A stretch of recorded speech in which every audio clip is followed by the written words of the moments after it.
Admiral Kato stood in the command center of the massive Zephyrian warship Dominator, his forearms crossed behind his back as he watched the stars through the viewing port.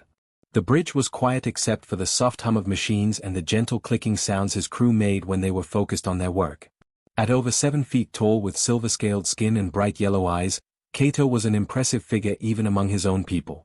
He had conquered 12 different worlds for the Empire, and Earth would be his 13th victory. The communication panel beeped, and Officer Yuna turned from her station. Her scales were a lighter shade of silver, marking her as younger than the Admiral. "Sir, we have received an encrypted message from the Galactic Preservation Council. It appears to be urgent." Kato's eyes narrowed. The Galactic Preservation Council was a mysterious group that claimed to protect younger civilizations from more advanced ones. Most military commanders in the Empire considered them to be nothing more than troublemakers who got in the way of proper expansion. "Put it on the main screen," Kato ordered. The holographic display flickered to life, showing the symbol of the Galactic Preservation Council, a circle of stars surrounding a single planet. The message began to play in the common galactic language, but the voice was distorted and impossible to identify. "To the forces of the Zephyrian Empire currently approaching the Sol system, you are hereby warned to turn back immediately. The third planet in this system, known locally as Earth, is home to a species that poses an existential threat to any invasion force. This is not a request. This is a final warning. Do not enter Earth's atmosphere under any circumstances." The message ended abruptly, leaving the bridge in silence. Several of the younger officers looked nervous, but Fleet Commander June began laughing. He was Kato's second in command and had been with him through 5 successful conquests. "Existential threat," June said, still chuckling. "Sir, our advanced scouts have been monitoring this system for 6 months. The humans have barely figured out how to leave their own planet. Most of their space vessels can't even reach their own moon without difficulty." Science Officer Hannah activated her workstation and brought up the detailed reports they had gathered. "Commander June is correct, sir. Human technology is at least 200 years behind our own. Their most powerful weapons are crude fusion devices that would barely scratch our ship's outer hull. They have no energy shields, no faster-than-light travel, and no way to detect our approach until we're practically on top of them." Kato walked closer to the display, studying the images of Earth that their spy satellites had captured. It looked like a beautiful blue and green world, covered in water and clouds. The humans had built cities across most of the land areas, and their lights could be seen clearly from space during the planet's night cycle. It looked peaceful, almost helpless. "What about their military?" Kato asked. "Primitive," Hannah replied immediately. "They fight each other more than they cooperate. Their largest military vessels are confined to their planet's orbit, and most of those are designed for transporting supplies rather than fighting.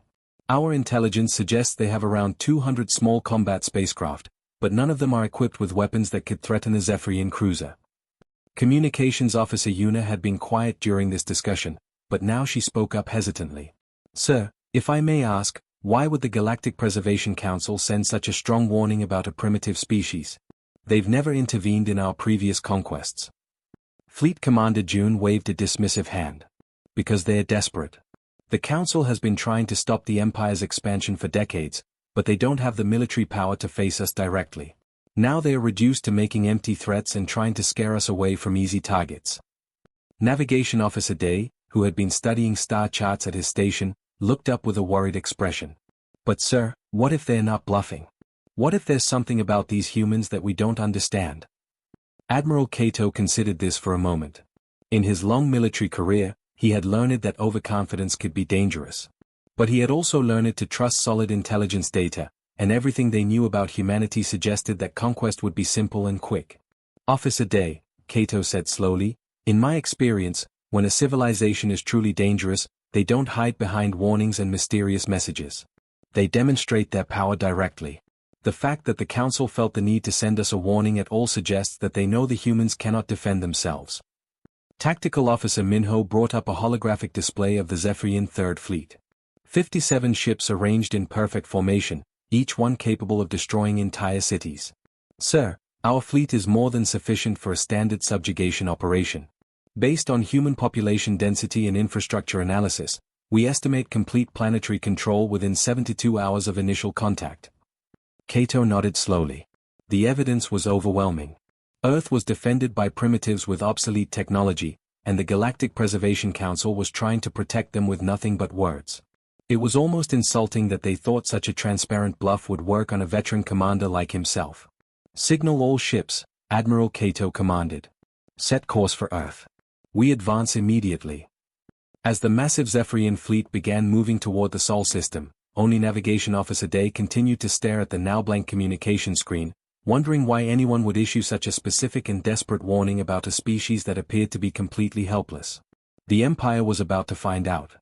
The Zephyrian Third Fleet dropped out of hyperspace at the edge of the Sol system with the confidence of predators approaching helpless prey.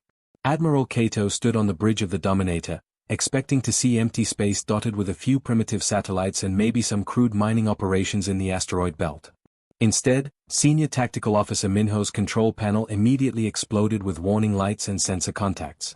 "Sir," Minho called out, his voice tight with surprise. "I'm detecting massive sensor networks throughout the entire system. These quantum detection grids they're more advanced than anything in our intelligence reports." Captain Rena, commanding the destroyer subjugator from her position in the fleet formation, stared at her own sensor displays in confusion. How did these primitives deploy such extensive surveillance equipment without our scouts detecting it? Admiral Cato frowned as he studied the tactical display. Hundreds of sensor contacts were lighting up across the asteroid belt, but they weren't random. Every piece of space debris, every asteroid, every chunk of ice was moving in carefully calculated patterns. The humans had turned their entire solar system into a monitoring station. "Sir," Communications Officer Una reported, "we're receiving a transmission from the third planet. It's in perfect Zephyrian language." "Put it through," Cato ordered. The main screen flickered, and the image of a human appeared. The creature was smaller than a Zephyrian, with pale skin and dark hair, wearing what appeared to be a military uniform. Behind him, other humans worked at control stations that looked surprisingly sophisticated. "Zephyrian vessels," the human said calmly, "this is General Hune of the United Earth Defense Command. You have entered restricted solar system space without authorization. I am ordering you to withdraw immediately and return to your own territory." The bridge of the Dominator fell silent.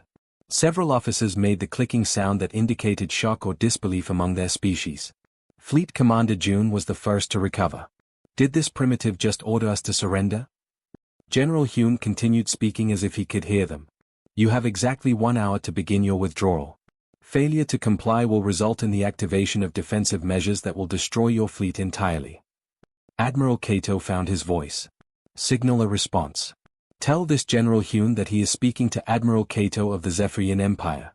His planet will be occupied within 3 days, and he can choose to surrender now or watch his cities burn." But when they tried to send the transmission, Communications Officer Una looked confused. "Sir, they've cut the channel. But we're still receiving data from them. They're sending us tactical information." "What kind of tactical information?" Cato demanded. Una's scales had turned a pale color that indicated fear.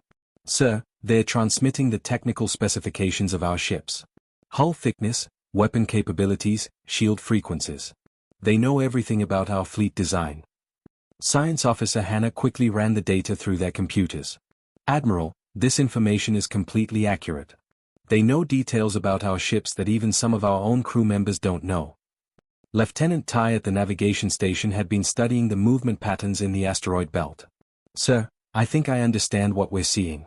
Every piece of debris in this system has been moved into precise orbital positions. They've weaponized their own asteroid field." As if responding to his words, the space around the Zephyrian fleet suddenly came alive with movement.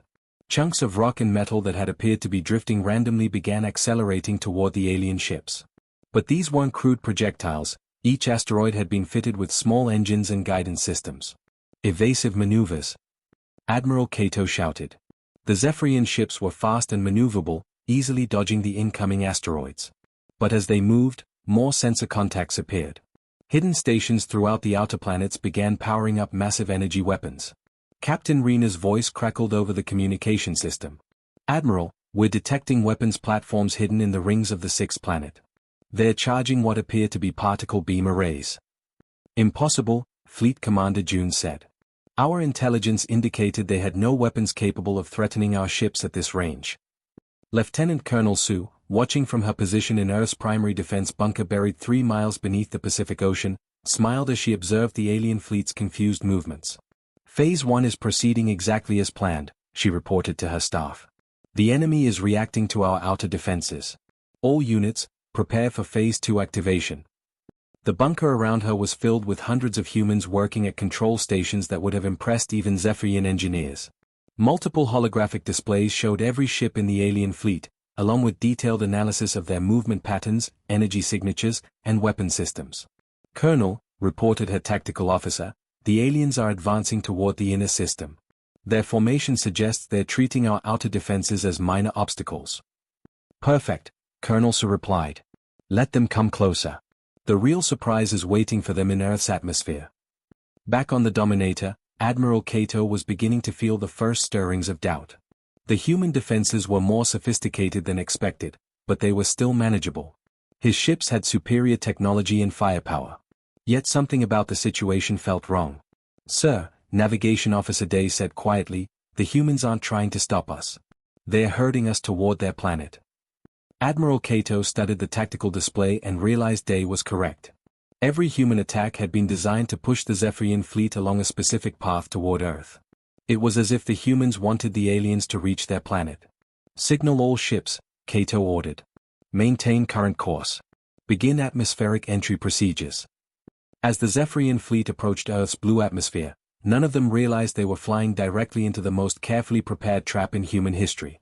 The first Zephyrian ships entered Earth's upper atmosphere like silver daggers cutting through blue silk. Admiral Kato watched from the bridge of the Dominator as his fleet descended in perfect formation, their energy shields glowing softly as they pushed through the thin air. Atmospheric entry proceeding normally, reported Navigation Officer Day. No unusual resistance detected. Suddenly, the planet below erupted in brilliant flashes of light. Nuclear missiles streaked upward from hidden silos across every continent, their bright trails painting white lines against the blue sky. At the same time, massive kinetic bombardment platforms on the moon opened fire, sending tungsten rods racing toward the alien fleet at incredible speeds. Primitive weapons, scoffed Weapons Officer Nari as she watched the incoming attacks on her display. Their nuclear devices are barely powerful enough to scratch our outer hull plating. The nuclear explosions bloomed like deadly flowers around the Zephyrian ships, but their advanced shields held firm. The kinetic projectiles from the moon struck with tremendous force, but the alien vessels were built to withstand much worse punishment. Fleet Commander Jun laughed as he watched the light show. Is this the best these humans can do? Our shields are operating at only 60% capacity. Admiral Kato nodded with satisfaction. The human weapons were exactly as pathetic as their intelligence reports had predicted. Signal all ships. Continue descent. Target their major population centers for occupation. But as the Zephyrian fleet committed fully to atmospheric entry, diving deeper into Earth's gravity well, something changed.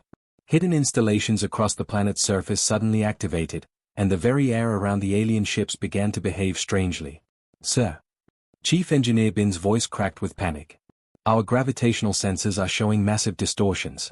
Something is manipulating local space-time around our vessels. The answer came in the form of coordinated gravity well manipulators that had been hidden beneath every major city on Earth. These devices, powered by fusion reactors and controlled by quantum computers, created localized distortions in space that sent the Zephyrian ships tumbling out of control. Captain Rena felt her destroyer subjugator suddenly lurch sideways as if grabbed by an invisible giant hand. Navigation is completely compromised, she reported over the communication system. We're being pulled toward the surface by artificial gravity fields. But the gravity manipulators were only the beginning. As the alien ships struggled to regain control, Earth's atmosphere itself began to change around them. Weather control systems that had been disguised as climate research stations for decades suddenly revealed their true purpose. Massive storm systems formed in minutes, creating hurricane-force winds that buffeted the alien vessels. Lightning strikes guided by electromagnetic field generators struck with surgical precision, targeting sensor arrays and communication equipment. Hailstorms made of specially designed ice crystals began forming, each piece containing microscopic metal fragments that interfered with Zephyrian electronics. Sir, Communications Officer Yuna reported with growing alarm, we're receiving strange transmissions from the planet's surface. They appear to be surrender negotiations, but our AI systems are responding to them in unexpected ways. Lieutenant Tai watched in horror as his navigation computer began displaying impossible equations and contradictory star charts. My systems are going insane. The human transmissions contain some kind of virus that attacks artificial intelligence. Admiral Kato stared at his command displays as they flickered between normal readings and complete chaos. The humans had created a mimetic virus, a piece of information that was literally toxic to thinking machines. Every Zephyrian AI system that tried to process the human surrender messages began behaving erratically. Deep beneath the Pacific Ocean, Lieutenant Colonel Su watched the alien fleet's descent with cold satisfaction. Phase 2 is complete, she reported to her staff. All enemy vessels are now trapped in our atmospheric manipulation zone. Begin Phase 3. Her tactical officer, Major Kim, pulled up holographic displays showing the positions of every alien ship. Colonel, the enemy fleet is completely committed. They cannot escape Earth's gravity well without functioning navigation systems. Perfect, Colonel Su replied. Signal all hidden facilities. It's time to show them what humans do when we're properly motivated. On the surface, seemingly ordinary buildings began to transform. Factory complexes that had been producing consumer goods for decades revealed hidden assembly lines designed specifically for weapons manufacturing. Parking garages opened to reveal missile launchers. Shopping malls converted into command centers.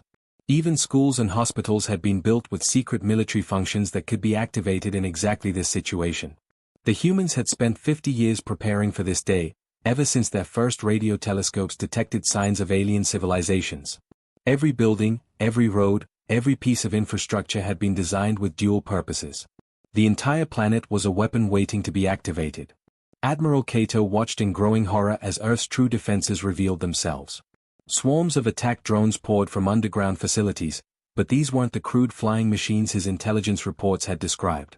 These were elegant death machines powered by miniaturized fusion reactors, each one capable of independent thought and armed with weapons specifically designed to penetrate Zephyrian armor.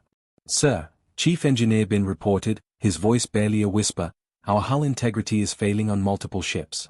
These human weapons are exploiting weaknesses in our design that we didn't know existed. Fleet Commander June stared at his tactical display as ship after ship reported critical damage. How is this possible? They are primitives. They barely have space flight. But Admiral Kato was beginning to understand the terrible truth. The humans weren't fighting like primitives defending their homes. They were fighting like engineers who had been given decades to study the problem of alien invasion and had approached it with scientific precision. Every attack was calculated. Every weapon was designed for maximum effectiveness against Zephyrian technology. The humans had turned their entire planet into a laboratory for studying how to kill aliens, and the Zephyrian fleet had just become their test subjects. The trap had sprung perfectly. The Zephyrian ships crashed into Earth's surface like burning meteors, their once mighty hulls cracked and smoking from the atmospheric assault. Admiral Kato's flagship Dominator had managed a controlled landing in what the humans called the Pacific Ocean, but half his fleet was scattered across the planet in various states of destruction. Commander Jin crawled from the wreckage of his cruiser near what humans called Tokyo. His ship had come down in a populated area, and he expected to see primitive humans fleeing in terror from his vessel. Instead, he watched in amazement as the ground around his crash site began to move. What had appeared to be ordinary city streets suddenly opened like flower petals, revealing massive underground chambers filled with machinery.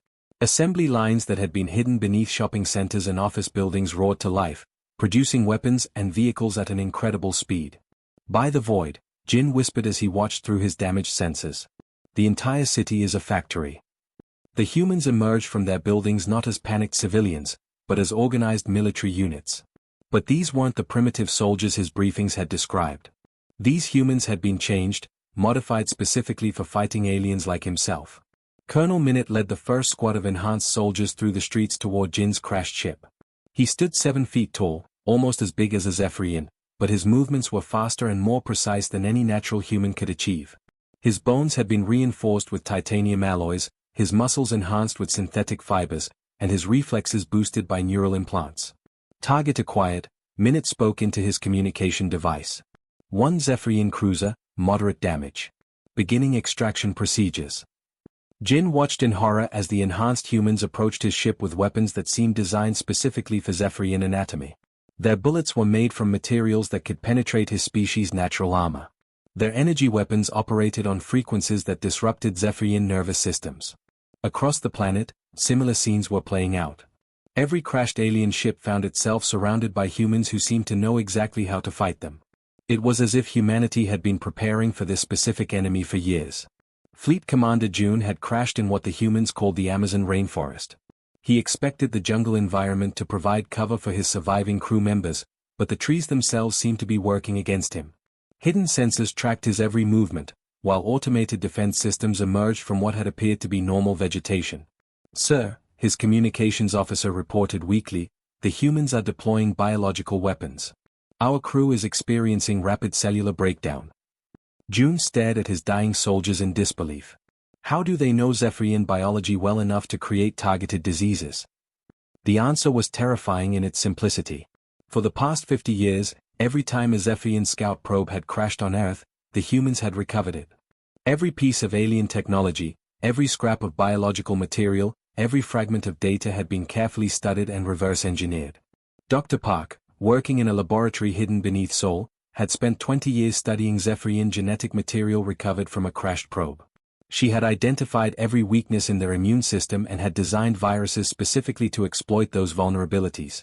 "Deploy Agent 7, she ordered her assistants as reports came in of alien survivors across the globe. "It targets their respiratory system and should incapacitate them within minutes." Meanwhile, underground factories that had been disguised as subway systems and saw networks began producing war machines at an impossible rate. These weren't crude human weapons trying to match alien technology. Instead, they were brutally practical designs that used alien weaknesses against them. Self-replicating hunter-killer drones poured from hidden facilities, each one no larger than a bird but powered by miniature fusion reactors. They moved in swarms of thousands, coordinating their attacks through quantum communication networks. When they found alien survivors, they didn't try to match Zephyrian firepower. Instead, they attacked electronics, life support systems, and other critical vulnerabilities. Admiral Kato, trapped in his flooding command center as seawater poured through damaged hull plates, received damage reports from across his shattered fleet. Every single engagement was going badly. His soldiers were dying from diseases they had never encountered. His ships were being dismantled by drones that seemed to know exactly where to strike. "Sir," Communications Officer Yuna reported, her voice weak from the biological agents in the air, "I'm receiving tactical analyses from the human forces. They're broadcasting detailed breakdowns of our technology to their entire planet." Kato looked at the transmission in horror. The humans weren't just defeating his fleet, they were studying it. Every weapon, every defensive system, every piece of Zephyrian technology was being analyzed and catalogued in real time. The humans were treating the invasion not as a battle to be won, but as an engineering problem to be solved. Captain Rena's destroyer had crashed near a human city called Moscow. She watched from her damaged bridge as human engineers swarmed over her ship like ants, carefully removing components and taking them to mobile laboratories that had appeared within hours of the crash. "They're not trying to destroy our technology," she reported to Admiral Kato. "They are harvesting it. They want to understand how everything works." The realization hit Kato like a physical blow. The humans hadn't just prepared to fight the Zephyrian Empire, they had prepared to learn from them. Every crashed ship was a treasure trove of advanced technology that would make Earth's defenses even stronger. General Hune, coordinating the global response from his command bunker, smiled as reports came in from around the world. "Gentlemen," he told his staff, "Phase 4 is proceeding perfectly. By tomorrow, we'll know more about Zephyrian technology than the Zephyrians do." The aliens had expected to find primitives. Instead, they had found engineers who viewed alien invasion as the ultimate learning opportunity. The surviving Zephyrian ships tried to escape Earth's atmosphere 3 days after the invasion began, but their damaged engines could barely lift them above the clouds. Admiral Kato, his flagship Dominator held together by emergency repairs, led the pathetic remains of what had once been the mighty Third Fleet. "Sir," Navigation Officer Day reported with despair in his voice, "only 18 ships remain functional enough for space travel. We've lost over 2/3 of our fleet." Admiral Kato stared at the tactical display showing his broken formation. Ships that had conquered entire star systems were now limping through Earth's sky like wounded animals. But as they climbed toward the safety of space, his senses detected something that made his blood turn cold. Multiple contacts approaching from the outer system, Senior Tactical Officer Minho announced. "Sir, these ships, they're not showing up in our database." The answer came as sleek vessels emerged from the shadows of Jupiter's moons, their hulls black as space itself. These weren't the crude spacecraft that Zephyrian intelligence had reported. These were warships built with technology that seemed to blend human engineering with principles the aliens didn't recognize. Fleet Admiral Luna stood on the bridge of the Earth vessel Retribution, watching the fleeing Zephyrian ships through her viewscreen. She was a tall woman with silver hair, her uniform bearing medals from conflicts the Zephyrians had never heard of, wars fought against other alien visitors who had made the same mistake as Admiral Cato. "This is Fleet Admiral Luna of the Earth Defense Force," she broadcast on all frequencies. "Zephyrian vessels, you are surrounded. Surrender immediately and prepare to be boarded." Admiral Cato laughed bitterly. Surrender? To primitives and spacecraft held together with metal and hope. But as the human fleet moved into attack formation, Cato realized these ships were anything but primitive. Their movement patterns showed tactical knowledge that rivaled his own military academy training. Their weapons signatures indicated energy output that matched Zephyrian technology. "Sir," Communications Officer Una said quietly, "they're broadcasting something on galactic emergency channels." The transmission went out across the galaxy to every civilized world, carried by quantum communication arrays that the humans had been secretly building for decades. The message was simple but devastating. "This is Earth Defense Command," Fleet Admiral Luna announced. "We are transmitting the complete tactical analysis of our engagement with the Zephyrian Third Fleet. All civilized species should study this data carefully." What followed was the most detailed military analysis ever broadcast across the galaxy. Every Zephyrian ship design, every weapon system, every tactical doctrine was laid bare for all to see. The humans had recorded everything, analyzed every weakness, and documented every failure in excruciating detail. Captain Rena, her destroyer barely holding together, watched in horror as the human transmission revealed classified Zephyrian military secrets that even she hadn't known. "They know more about our ships than our own engineers," she whispered. But the analysis went deeper than just technical specifications. The humans had studied Zephyrian psychology, their decision-making processes, their cultural blind spots. They had identified exactly why the Empire had ignored the Galactic Preservation Council's warning and how to exploit that arrogance in future conflicts. Admiral Cato received one final transmission as his fleet found itself completely surrounded by human warships. The message came from the Galactic Preservation Council, but this time the encryption was simple, as if they no longer cared about secrecy. "Admiral Cato," the familiar distorted voice said, "you misunderstood our warning. We were not trying to protect the humans from the Zephyrian Empire. We were trying to protect the Empire from humanity." The transmission continued with information that made Cato's scales turn pale with shock. "Earth has been contacted by 17 different alien species over the past century. 12 of those species sent invasion fleets. All 12 fleets were destroyed completely. The humans have been using each encounter to improve their defenses and expand their understanding of galactic military technology." Cato stared at his screens in growing horror. "You mean we weren't the first?" "The Krellian Empire sent 200 ships 40 years ago. None returned. The Vorthan Collective tried to subjugate Earth 30 years ago with 300 vessels. The humans captured their entire fleet and reverse-engineered their technology. Every failed invasion has made Earth stronger." On the surface of Earth, General Hune stood in his command bunker watching the captured Zephyrian ships being towed to hidden facilities around the solar system. His staff was already at work incorporating alien technology into their expanding fleet. "Sir," his aide reported, "analysis of Zephyrian faster-than-light drives is complete. We can begin production of our own interstellar vessels within 6 months." Hune nodded with satisfaction. "Excellent. Send word to the colony preparation teams. It's time to begin expanding beyond our solar system." The truth that the galaxy was only now learning was that humanity had never intended to remain trapped on one planet. Every alien invasion had been welcomed as an opportunity to acquire new technology and military knowledge. The humans weren't trying to join galactic civilization, they were preparing to reshape it entirely. Admiral Cato, now a prisoner aboard his own flagship, watched helplessly as human engineers swarmed over his ships. They worked with the efficiency of people who had done this many times before, carefully cataloging every component and system. The Galactic Preservation Council's final message echoed in his mind: "The humans don't fight wars to defend themselves, Admiral. They fight wars to learn." And now they know everything about the Zephyrian Empire. Every weakness, every strength, every secret. They will use that knowledge when they come for your homeworld. As Earth's new fleet prepared for its first interstellar mission, the galaxy finally understood what the warning had really meant. Humanity wasn't the prey, it was the predator that had been patiently waiting for dinner to arrive. The Empire had been warned, but they came anyway. Now they would pay the price of feeding Earth's hunger for knowledge and expansion.